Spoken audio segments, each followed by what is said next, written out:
Here's my amazing, simple, quick and easy, real food chocolate recipe. So you'll need grass-fed butter. Coconut oil is optional. You can add that. Sometimes I do, sometimes I don't. Vanilla extract, pure maple syrup, cacao powder,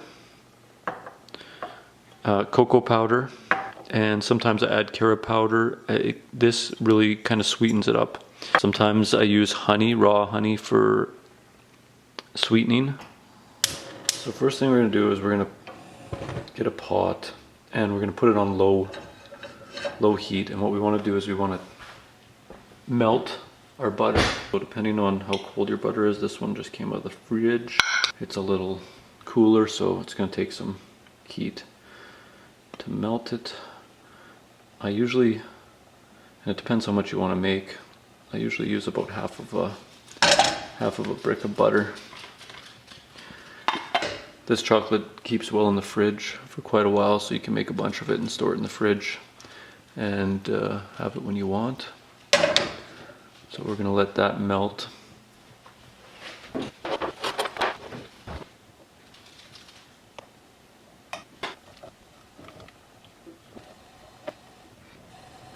Usually once you get to this point and your pot's hot enough, you can turn off your oven or your stove, and it'll finish melting. It doesn't take much heat to melt butter. So at this point you can add some vanilla extract.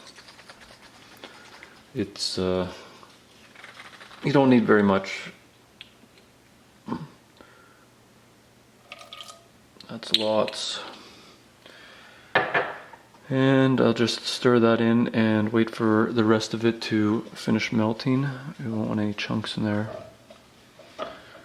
Okay, now that it's melted completely, now we're going to add a little bit of coconut oil. You can add as much as you want. It's really just about experimenting and seeing what you like. Now we add some of the syrup. And again, this is about how sweet you want it.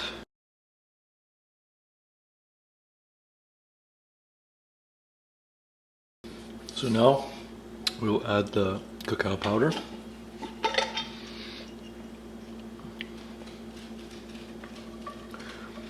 And basically what we want to do is add enough powder that starts to thicken up the liquid.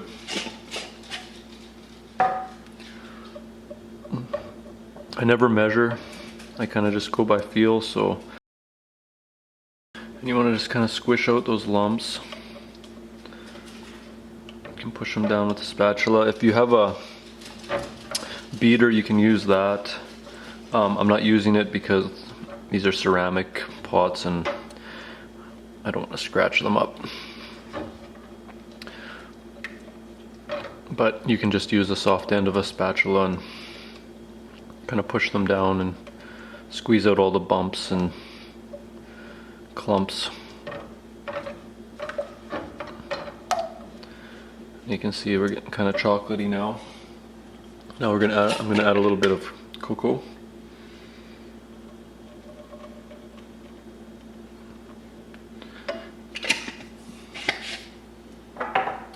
I'm gonna add a little bit of carob powder.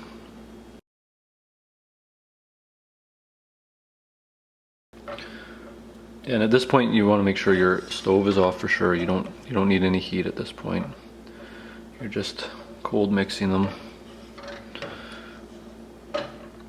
It should still be warm from the butter that you warmed up, and that's fine.